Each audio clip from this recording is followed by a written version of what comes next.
24वें श्लोक संक्रांति टीका। अहमिति हिरण्यरुक्त श्रुति प्रसिद्धि द्योतनार्थ, ही जो है उक्त श्रुतियों की ही प्रसिद्धि का द्योतन करने के लिए। यद्यपि सर्वेज्ञानां श्रौतानां स्मार्थनां च सर्वेषां यज्ञानां इंद्रादि देवता रूपेण अहमेव भोक्ता च प्रभुर्नेता च अस्मि। यद्यपि सगल यज्ञों का च श्रौतो च स्मार्थो, सगल यज्ञों के इंद्रादि देवता रूपेण मैं ही भोक्ता हूँ, मैं ही इनका नयन करने वाला नेता भी हूँ। तथैव ते भी भोक्तारं प्रभुंच माम जानन्ति, उसी प्रकार से वे लोग भी मुझे प्रभु और भोक्ता के रूप में जानते हैं। तथापि तत्वेन तो न तो जानन्ति, तत्वतः वे नहीं समझ पाए हैं। क्या है तत्व? पूर्व में बता चुका हूँ। ब्रह्मार्पणं ब्रह्म भी अहं क्रतुरहं यज्ञ इत्यादि श्लोकों से। सर्वं खल्विदं ब्रह्म इत्यादि श्रुत्युक्त प्रकारेण च मधुक्तरीत्या च यज्ञ यज्ञ भोक्ता यज्ञ नेता च यजमानो याजकश्च चरु पुरडाशादि चैतत सर्वं ब्रह्मैव। मधुक्त रीति से व्यक्ति को ग्रहण करना होगा।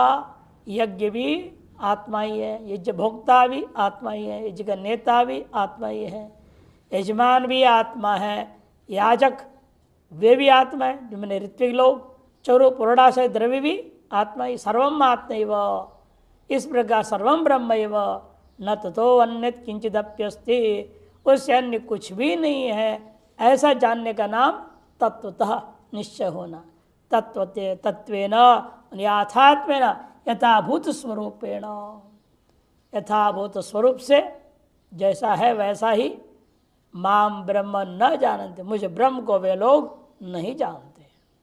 अतो मत तत्वज्ञानादेव, मेरे वास्तविक स्वरूप का अज्ञान की वजह से ही ते देवता याचकाश्चवंती, उन देवता याचकों को हम कहते हैं वे मुख्य फल से भ्रंशित हो जाते हैं, अलग हो जाते हैं, गिर जाते हैं।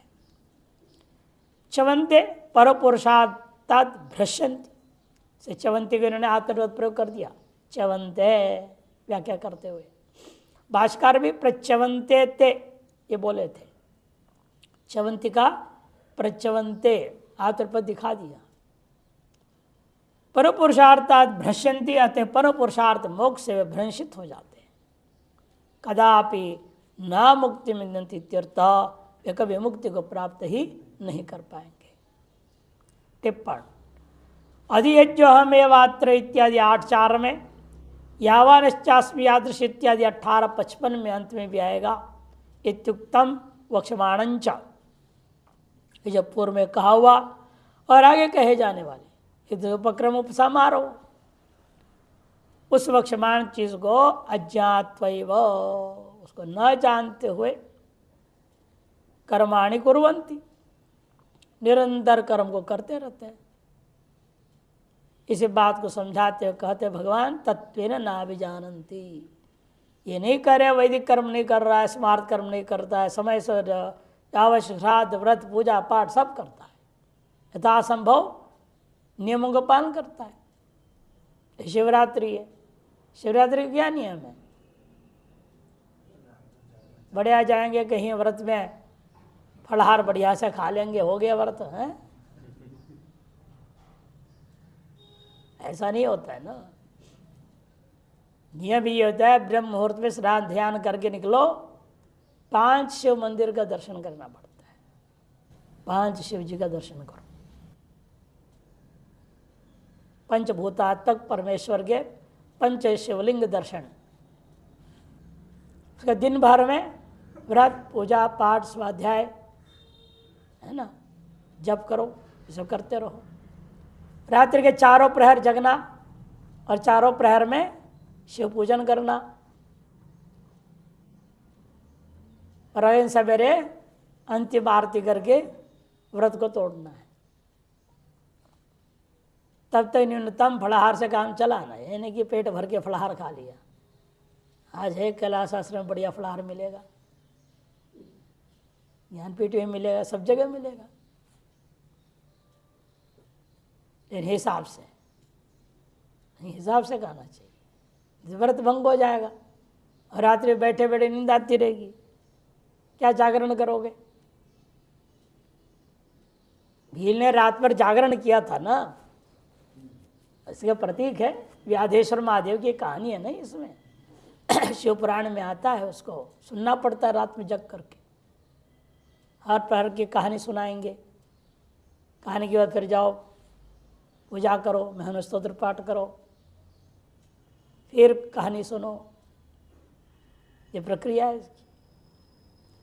सबको सम्यक पालन कर रहा है, लेकिन उस आत्मा परमात्मा ब्रह्म को मानता नहीं। जानता भी हो तो मानता नहीं है, उसमें उसकी निश्चय नहीं है, निष्ठा नहीं बनती। इसीलिए अतएव कथंचित तव तत्वम इति चेत आहा, आपका तत्व वह जो तत्व है वो कैसा है? यदा भक्ते भागवत में भी कहा है, क्रतुराजेन गोविंद राजसूयेन पावनी यक्षे विभूतिर्भवत तत्संपदाय नः प्रभो। सगुण का बारे वर्णन किया। युधिष्ठिर कह रहे कर्तुराजेन, कर्तुराज कौन है? राजसूयेन, कर्तुराजेन राजसूयेन पावनी ही विभूति भवता, आपकी जो अत्यंत पवित्र विभूतियां हैं उनकी मैं पूजन करूंगा। राजसूयाग से उन देवताओं की मैं पूजा करूंगा जो आपकी विभूतियां हैं। आपसे अलग उन देवताओं को नहीं मान रहा हूं। आपकी विभूति रूपा अत्यंत पवित्र सात्विक जो देवता लोग हैं, तो आपका स्वरूप है तत्संपादनाय नः प्रभो। हे प्रभु, हम आपके स्वरूप के संपादन करने के लिए मैंने सगुण रूप का ही ध्यान करता हुआ, भजन करता हुआ मैं यज्ञ करने वाला हूँ। निर्गुण के बारे में कहा, सदैव समित मकर आसित एकमेवाद विधियम छांदोपनिषद इति च सगुण निर्गुण पक्ष और ज्ञानम एव तत्व ज्ञान। सगुण और निर्गुण पक्ष इन दोनों के ज्ञान सम्यक होने का नाम ही तत्व ज्ञान है। तत् तन न जानती, उसको वे नहीं जानते हैं, उसको वे नहीं जानते। अत्र के चिद, यहाँ कुछ लोगों का कहना है च्यवंती प्रयोग छांदस इति। च्यवंती जो प्रयोग है वह छांदस करके कुछ लोगों का कहना है, वो ठीक नहीं है। क्यों? उनका ऐसा कहने के पीछे क्या कारण है? चुंग गतौ वादि आत्रेपदी धातुना निष्पन्नत्वात् च्यवंती तेव साधु पदम भवती, ऐसा केचित उच्चन्ते, ऐसे कुछ लोगों का कहना है। चुंग गतौ है, वादी है, आत्रेपदी धातु है, गित्वात, उसे निष्पन्न जब रूप होता है तो च्यवंते होता है, च्यवंती नहीं होता है। यह उनका कथन तदासत। क्यों कथन? क्योंकि चक्षिंग धातु अनुदात्यत्वात्मनेपदे सिद्धे भी प्रथम गित्व निर्देशात गित्व निमित्तकम आत्मनेपदम अनित्यत्व ज्ञापनात् पक्षे परस्मै पद प्रयोगोपि साधुरेव इति ज्ञेयम्। पक्ष में आपने यदि परस्मै पद प्रयोग भी कर लेते क्वचित तो वह साधु ही है, असाधु पद नहीं कहा जाएगा। और छांदस करने की कोई जरूरत नहीं है, लोक दृष्टिया भी वो साधु पद है। ये प्यनि देवता भक्तिम मत्वेन अविधि पूर्वकम यजन्ते, ये भगवान ने पूर्व में कहा अविधि पूर्वक को मेरा भोजन करते हैं, उन्हें अज्ञान पूर्वक कर रहे हैं कि तत्व ज्ञान रहित होकर के वे करते हैं। यह आपने पूर्व में कहा है, जो अन्य देवता भक्ति मत्वेन अविधि पूर्वक हम यजन्ते तेषामपि याग फलम अवश्यम भावित, उनको भी याग का फल अवश्य मिलेगा। संक्रांति अवतरण का देते हैं कथम तर्हि तेषाम कावा गतिर, यदि वह तत्वेन जो है न जानती अथवा च्यवंती आपने कह दिया, पूर्व पक्ष से तो गिर गया हो तो नरक में चला जाएगा, ये सोच करके शंका कर रहा है। फिर उनकी क्या दुर्गति होगी बताइए? इत्याकांक्षायाम, कहते उनकी कोई दुर्गति नहीं होता है, वो स्वर्ग आदि जाएंगे, जैसा कर्म वैसा फल भोगेंगे। मुख्य फल अभावे भी तत्व देवता उपासना रूपम फलम भवति इत्याह। मुख्य फल मोक्ष भले उनको नहीं मिलेगा, लेकिन जैसे ही देवता आदि की उपासना उन्होंने की है उसके अनुरूप उनको फल भी मिलेगा। ऊर्ध्वगति होगा, अधोगति तो होगा नहीं। जो भी श्रौत स्मार्थ कर्म करेगा, लेश मात्र भी करता हो, थोड़ा सा भी करता हो, उसका कभी विनाश या हानि या अधोगति नहीं हो सकता है। अवश्य हो तो उद्धार होगा, ऊपर होगा, स्वर्ग आदि लोकों में जाएगा, वरुण लोक जाएगा, कहीं ना कहीं किसी न किसी लोकों में जाएगा। सिद्ध लोकों में चला जाए, योगी है तो अलग अलग लोकों की व्यवस्था है ना, उन लोकों में चला जाएगा और वह पुण्य फल भोग करके लौट आएगा। इन अधोगति उनका नहीं होता। ये बताने के लिए अगला श्लोक आरंभ कर रहे हैं। यानि देवव्रता देवान् पितॄन् यान्ति पितृव्रताः भूतानि यान्ति भूतेज्या यान्ति मद्याजिनोऽपि माम् यान्ति देवव्रता देवान् पितॄन् यान्ति पितृव्रताः भूतानि यान्ति भूतेज्या यान्ति मद्याजिनोऽपि माम्। यान्ति देवव्रता, 3 प्रकार के अधिकारी होते ही हमेशा से ही आप जानते हैं इस बात को। सत्वगुण प्रधान वाले साधक होते हैं, रजोगुण प्रधान साधक और तमोगुण प्रधान साधक हैं। सभी अपने अपने तरीके से साधना में लगे हुए हैं।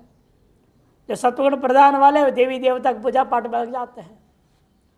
रजोगुण वाले हैं वो पितर देवताओं को, पितर गंधर्व यक्ष राक्षस इनको पकड़ लेंगे। और अन्य तो भूत प्रेत आदि की उपासना में लगे हुए हैं। तमोगुणी साधक हैं, वो तंत्र मंत्र में लगे रहते हैं। कर्ण पिशाचिनी भूत को सिद्ध करो, आसानी से सिद्ध होने वाली है, लेकिन अत्यंत गंधी साधना है। किसी की हड्डी ले आओ पहले, सबसे बड़ी गड़बड़ी तो ये है। हाँ, उस हड्डी में अपने सोच भरो, अपने कान में नाक में समय शौच लगाओ, बैठ के उस कर्ण विसर्जन मंत्र को जप करो स्मशान में, तो सिद्ध हो जाती है वो 48 दिन में। और फिर आपके समक्ष जितना भूत चाहे भेज देती है, वे अपन उसका एजेंट है। और वो जो सिद्ध किया हुआ हड्डी है उसको अपने आसन में नीचे रख लो, बैठ जाओ। कोई भी आ जाए, आते ही आप उसके मन की सारी बात जान लें, वो आगे कान में सुना देंगे कर्ण पिशाचिनी। ये क्यों आया है, कहाँ से आया, क्या है क्या नहीं, सब बता देंगे। और भी एक दो भूत सिद्ध कर लो इसी तरह के, उनको तो भेज दो और वहाँ भी जाकर देख के बताएंगे आकर के मिनटों में। एक अवधेश कुमार झा जी करके थे बनारस में, हम लोग वहाँ पढ़ते थे, हम लोग उनके पास जाते थे। तांत्रिक, बड़े प्रसिद्ध तांत्रिक, बड़े बड़े मंत्री लोग, पुलिस के बड़े बड़े वरिष्ठ अधिकारी सब आते थे, अपनी परेशानियों गुत्थियाँ, ठीक है ना। उस समय एक हत्या हो गई थी, क्या उसका नाम था, सैयद मोदी ऐसे कुछ नाम था, बैडमिंटन खेलने वाला, उसकी हत्या हो गई। पता नहीं चल रहा कौन किया, क्या हुआ, कुछ खबर नहीं। तो पुलिस उनके पास आए थे, हम लोग पे जाते थे थोड़ा बहुत सात्विक तंत्र सीखने के लिए। तो वो बोलते 318 जाओ पता लगा के आओ। क्रमांक दिए हुए, सब अलग अलग काम के अलग नंबर दिया है। वो भूत जाएगा, देख दाख करके आ जाएगा, फिर खबर देगा उनके कान में, बोलेगा अमुक अमुक ने किया है और अमुक जगह इस समय वो छिपा पड़ा है, सब बता दिया। उस स्लेट पर लिख करके उनको बता दिया, उनको मिटा दिया।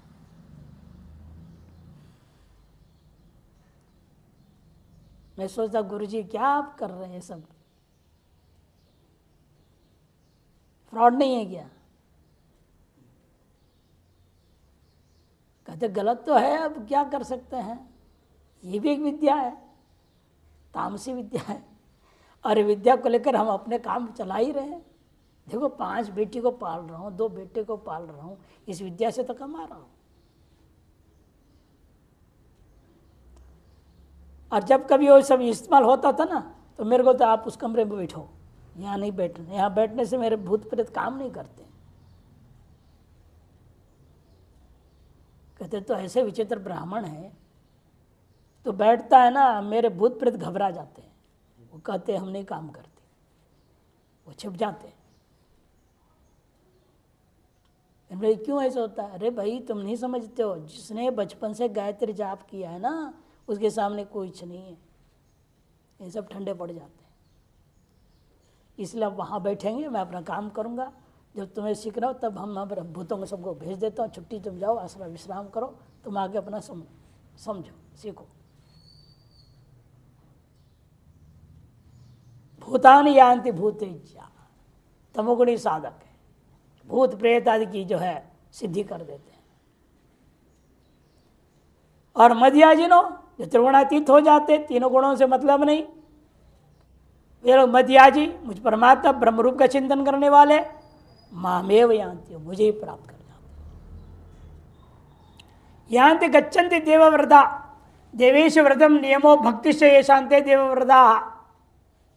वे लोग जाते वहां, कहाँ जाते बताएंगे। देवव्रता माने देवेशु व्रतम, देवता विषयक व्रत नियम भक्ति आदि करने वाले लोग हैं, ते उन्हें कहा जाता है देवव्रता। वे कहाँ जाते हैं? देवान यान्ति, देव भाव को ही प्राप्त कर देते, देव भूतवा देवान यजेत कहा इसीलिए। पितरीन अग्निश्वातादीन, पितृ कौन है? पितृदेवता, अग्निश्वाताई पितृदेवता है, उन देवताओं को प्राप्त कर जाएंगे कौन? पितृव्रता। श्राद्धादि क्रिया पराहा पितृभक्ता, श्राद्ध तर्पण आदि क्रियाओं में ही तत्पर रहने वाले पितृगणों का जो भक्त है, वे लोग उसे प्राप्त कर, पितृदेव भाव को ही प्राप्त करते हैं। भूतानि विनायक मातृगण चतुर्भगिन्यादीनि यान्ति, विनायक मातृगण चतुर्भगिनी आदि क्षुद्र देवता लोग, छोटे छोटे देवता हैं सब, उनको ही पूजने वाले, उन्हें कहा जाता है भूतेज्या, भूतानाम पूजका। वे मरने के बाद क्या होंगे? वही भाव को प्राप्त करेंगे, भूत प्रेत बन जाएंगे। ये भी कि जीवन भर जिसको तुमने पाला है, जिससे आप जो है उत्प्रेरित हुए हैं, तद्भाव को ही चिंतन किए हैं, तद्भाव को ही प्राप्त होंगे। और मध्याजिनो यान्ति मद यजनशीला, मेरे ही चिंतन मनन करने के ध्यासन करने स्वभाव वाले वैष्णवाहा मामेव यान्ति, मुझे प्राप्त करते हैं। समाने अपि आयासे, तो आकार इधर उधर हो गया, समाने अपि आयासे मामेव न भजन्ते अज्ञानात्। यदि किसी भी साधना करो, प्रयास तो बराबर ही होता है। समाने अपि आयास, मेहनत तो बराबर है, फिर भी अज्ञान की वजह से मोक्ष पाने के लिए मेरा भजन न करके अन्य साधना में लगे रहते हैं। तेन ते, इसी कारण से उन्हें कहा जाएगा अल्प फल भाजो भवंती इत्यर्थः। इसे वे लोग अल्प फल को ही प्राप्त करने वाले होंगे। संक्रांति टीका। देवव्रता देवेशु इंद्रियादिषु यज्ञ दान आदि नियमो व्रतम शिव विष्णुवादिषु जप पूज उपासना आदि नियमो वा व्रतम ऐशांते देवव्रता, उनको देवव्रत कहा जाता है। जो लोग देवता मन इंद्र आदि उनके निमित्त से यज्ञ दान आदि नियम का पालन करते हैं, अथवा शिव है विष्णु है आदि श्रेष्ठ अन्य देवता हैं, उनके संबंधित जप पूजा उपवास आदि नियमों को पालन करते हैं, ते देवव्रता, उन्हें कहा जाता है देवव्रता। देवयाजना, देव पुजारी, देवान इंद्रादिनेव शिव विष्णुआदिश्च यान्ति। मरणोत्तर काल में वे इंद्रादि देव भाव को ही प्राप्त कर जाएंगे, या शिव विष्णु देवताओं के स्वरूप को प्राप्त कर जाएंगे। तत्तद पदम गच्छन्ति इत्यर्थ, तत्तद लोक में तत्तद विशिष्ट पदों को प्राप्त कर जाएंगे। पितृव्रता, पितृषु व्रतम श्राद्ध भूरि भोजनादि नियम, पितरों के प्रति श्रद्धा रखते हुए व्रत करते हैं, श्राद्ध कर्म करते हैं, भूरि भोजन अन्नदान आदि करते हैं पितरों के निमित्त से, पितर लोग खुश हो गए इत्यादि नियमों येषाम, इन नियमों को जो लोग पालन करते हैं उन्हें कहा जाता है पितृव्रता। पितृन अग्निश्वात आदि नेव यान्ति, मरणोत्तर काल में इसलिए वे लोग भी जो पितृदेवता अग्निश्वात आदि उन्हीं के पास पहुंच जाते हैं। भूतेज्या भूतानि विनायक वेताल दुर्गा क्षेत्रपाल यक्षिणी आदय। भूत कौन है? विनायक देवता। विनायक बने गणेश जी को नहीं लेना, एक अलग देवता है, क्षुद्र देवता विनायक। वेताल, वेताल की कहानियां बहुत सुने हैं, वेताल विक्रम वेताल की कहानियां। दुर्गा क्षेत्रपाल यक्षिणिया इत्यादि तानी जब होम बल्यादि भी ये यजंती, उनके मंत्रों का जाप हवन बलि प्रदान आदि के द्वारा जो यजन करते पूजन करते हैं उन्हें कहा जाता थे भूतेजा भूतानि यान्ति। ये मरने के बाद जिस जिस भूत आदि का पूजन कर रहे थे, चिंतन मन जब तप कर रहे थे, तत्तद्रूप को ही प्राप्त कर जाएंगे। मध्याजिनो नद हो गया है। मध्याजिनो माम सगुणम ब्रह्म आदित्यो ब्रह्म मनो ब्रह्म सरंखलिदम ब्रह्म इति भेदेन अभेदेन च यजंती। चाहे भेदेन यजन कर रहे आदित्य ब्रह्म मनो ब्रह्म, या अभेदेन कर रहे सर्वम खलविदम ब्रह्म करके, ते उन लोगों को कहा जाता है मध्याजिनः। सगुणोपासका अपि अर्चरादि क्रमेण माम यान्ति। क्योंकि सगुणोपासक हो तो अर्चरादि मार्ग से वे भी मुझे ही प्राप्त करते हैं, और निर्गुणोपासक हो वो तो यही सद्य मुक्ति को प्राप्त कर लेंगे। अत्रत्यो अपिशब्दो, यहाँ जो अपिशब्द कहा गया है मध्याजिनो अपि, ये जो अपिशब्द है निर्गुणम परम ब्रह्म स्वात्मना ये विद हो, जो निर्गुण है पर ब्रह्म है उसको अपने प्रत्येक आत्मा से अभिन्न रूपेण जो जानते हैं, तेषाम उत्क्रमण भावम प्राप्त भावंच सूचयति। उत्क्रमण के अभाव और किसी तत्व वस्तुवादि का लोकादि के प्राप्ति के अभाव को सूचित करने के लिए अपिशब्द प्रयोग किया गया है। यद्वा, अथवा यूं भी कह सकते हो मध्याजिनो निर्गुणोपासक सगुणोपासक अपि से सगुणोपासक को ले लो। चाहे निर्गुणोपासना करो चाहे सगुणोपासना करो, वे लोग मामेव परम ब्रह्म साक्षात कर्मेण च, इतना ही फर्क है। मुझ पर ब्रह्म को ही प्राप्त करेंगे। निर्गुणोपासक है वो साक्षात प्राप्त करेगा, और सगुणोपासक है तो क्रमेण क्रम मुक्ति को प्राप्त करेगा। यहाँ से ब्रह्म लोग जाएगा, वहाँ उपदेश पा करके अंतिम उपदेश पा करके मुक्त हो जाएगा। यद्यपि विवेक वैराग्य संन्यास शमदमाय संपत्तिया वेदांत श्रवणादिना ब्रह्म ज्ञानम सुलभम तत्फल प्राप्तिश्च सुलभा गमनादि श्रम शून्य। यद्यपि विवेक वैराग्य संन्यास शमदमादि संपत्ति वेदांत श्रवणादि ब्रह्म ज्ञान प्राप्ति अत्यंत सुलभ है। बताओ सुलभ है बोल रहे हैं। शंकराचार्य जी परम विरक्त महात्मा थे ना, टीका लिखने वाले, वो कह रहे बहुत सुलभ है। हम यहाँ तो नाक घिसते घिसते पुराने हो गए, कुछ नहीं हो रहा है। वेदांत अंदर घुसता भी नहीं ठीक से, और वो करे अत्यंत सुलभ है ब्रह्म ज्ञान, और उसके फल सत्य मुक्ति पाना भी सुलभ है, वो भी सुलभ है। क्यों? कारण क्या है सुलभ के पीछे? गमनादि श्रम शून्य। जैसे गमनागमन नहीं ना, उत्तरायण मार्ग में जाना नहीं, दक्षिण मार्ग में आ जाना नहीं, जैसो का भी मार्ग नहीं, सर्व मार्ग में आना जाना रूपी श्रम से रहित होने से सुलभा कह दिया। गमनादि श्रम शून्य। यद्यपि ऐसा है तथापि नित्य श्रम साध्यैर जप होम उपवास स्तोत्र पाठादिभिर अति दुष्करैर श्रद्धा नियमैर बहुवर्त्य व्ययैक प्रदानैर देहायास साध्यैश्च ऋतु क्रतु क्रतु यज्ञ दानादिभिर उक्तैर अनुक्तैश्च क्रियाविशेषैर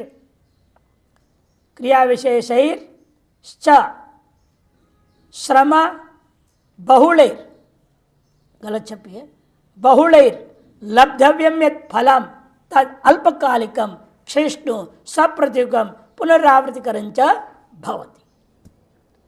फिर भी ये अज्ञानी पुरुष समझता नहीं, अत्यंत सुलभ ब्रह्म ज्ञान और अत्यंत सुलभ मोक्ष को भी छोड़ देता है।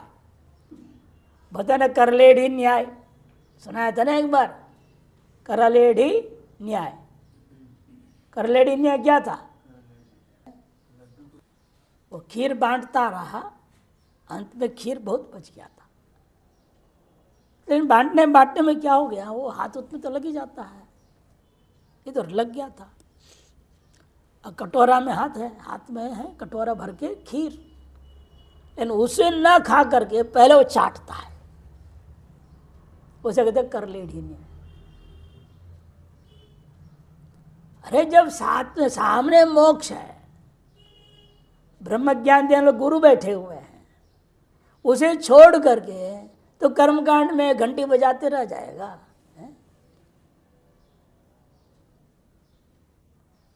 यह अवसर को खो लेगा, दोबारा अवसर मिलेगा नहीं। इस सुलभ चीज को भी अपने आप को दुर्लभ में डाल दिया, इसलिए क्योंकि उसके मार्ग उसने गलत चुन लिया। इसलिए अंगूर खट्टा है, कहावत है ना, अंगूर खट्टा है। अब क्या करे, वो लोमड़ी थी, वो छलांग मार रही है पकड़ने को, नहीं मिला तो क्या कहे, अरे अंगूर खट्टे छोड़। वही हाल है, वेदांत सुनने आते हैं, नहीं समझ में आते, रहे बेकार वेदांत, कुछ नहीं है। इस प्रकार से अपने आप को अलग मार्ग में चलने के बाद उसको जो वेदांत और वेदांत के फल सब कुछ खट्टे ही लगते हैं बेचारे को। और करते क्या है वो, नित्य श्रम साध्य जप, होम, उपवास, स्तोत्र पाठ आदियों को करने में लगा रहता है। दुष्कर ही होना चाहिए, अति दुष्कर ही, अत्यंत दुष्कर है। ऐसे कठोर नियमों को भी पालन करने को तैयार है। श्राद्ध नियम, श्राद्ध कर्म करेगा, नियमों को पालन करेगा। एक एकादशी व्रत करने के लिए आपको लगभग पूरा 2 दिन भूखा रहना पड़ेगा। दशमी के सायंकाल सूर्यास्त के बाद खाना बंद, केवल पानी पी के रहना।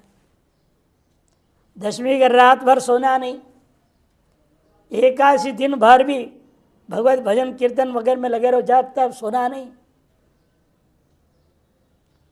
एकादशी रात भर भी इसी प्रकार से जगे रहना है, जब तब आदि करते रहना। इसलिए वैष्णव संप्रदाय में बहुत अच्छी तरीका निकाल दिया, कूदो कीर्तन करते हैं ना, देखा है ना, हरे राम कूद के करते हैं ताकि नींद भाग जाए, नींद को भगाने के लिए। और महाराष्ट्र में कीर्तनकार लोग हैं, देखते लोग सोने लग जाते, बैठल करते, तब सब जग जाएंगे। कौन सो सकता है वहां पे? तो नींद भी नहीं कर सकते, आप बताओ कितनी परेशानी। फिर द्वादशी भले सुगंध है, बढ़िया बना रहे, नहीं खा नहीं सकते। बन गया भोजन तैयार, अब ढूंढो किसी को, भाई पहले किसी ब्राह्मण को, महात्मा को, महाराज को खिलाओ मैं, तब पारणा हुई ना, उसके बाद खाने को मिलेगा। कितना कठिन व्रत कर रहे हैं। और वेदांत में दोनों टाइम भंडारा खाओ, हम ब्रह्मास्मि चिंतन करो, कोई समस्या नहीं। न भूखा रहना है, न रात भर जगना है, न कोई लफड़ा है।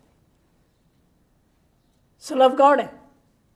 वेदांत सुलभ हुआ कि नहीं हुआ?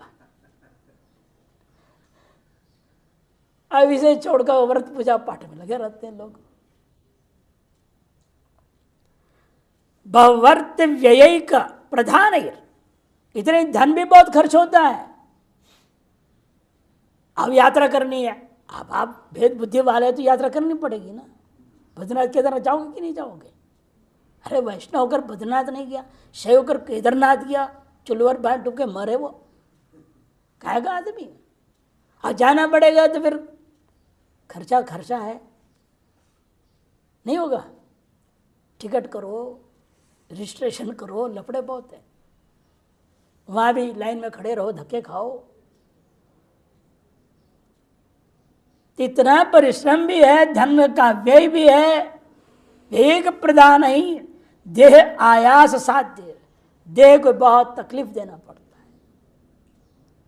खच्चर पे बैठ के जाओ ये सब छील जाएगा, वैसे पैदल जाओ पीठ में पैर में पूरे दर्द ही दर्द हो जाता है।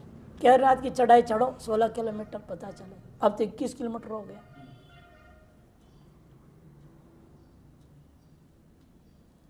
इसलिए शरीर को बहुत कष्ट देने वाला है।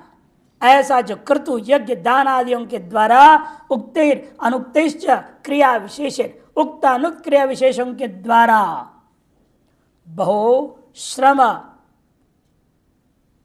बहुल, बहुत ज्यादा श्रम है जिसमें, ऐसे द्वारा प्राप्त हो जाए जो फल, वो फल कम से शाश्वत होता तो भी उचित था, लेकिन फल भी कैसा है? तद अल्पकालिक, क्षयिष्णु, क्षीण होने के स्वभाव, और सब प्रतियोगिता। और जितने आपने पुण्य किया उसे ज्यादा पुण्य करने वाला दूसरा आ जाएगा तो आपको उसके नीचे रहना पड़ेगा। कहीं भी जाओ, किसी भी लोक में जाओ, आपसे ज्यादा पुण्य वाला कोई दूसरा नहीं, ये तो हो नहीं सकता। जहां भी जाओगे आपसे ज्यादा एक मिल ही जाएगा, शेर का सवा शेर, अब उसके आदेशों को भुगतना पड़ेगा, वहां भी स्वतंत्रता नहीं है। ब्रह्मलोक तक में भी कहीं भी आप अत्यंत स्वतंत्र नहीं होंगे। इसलिए पुनरावृत्ति करंच, इतना ही नहीं, चाहे जो भी लोग जाओ वापस लौटना भी तो पड़ेगा।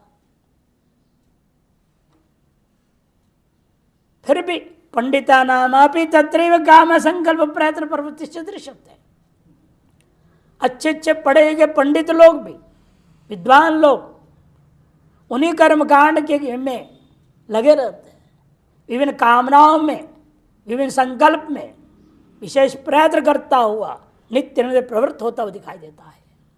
न तो ज्ञान ज्ञान शास्त्र, ज्ञान में, ज्ञान शास्त्रों में जो कि स्वल्प श्रम साध्य नित्य फल देने वाला है, इसमें उनकी प्रवृत्ति नहीं होती। अहो ऐसे पारमेश्वरी माया, महान आश्चर्य है, यह परमेश्वर की माया का खेल है।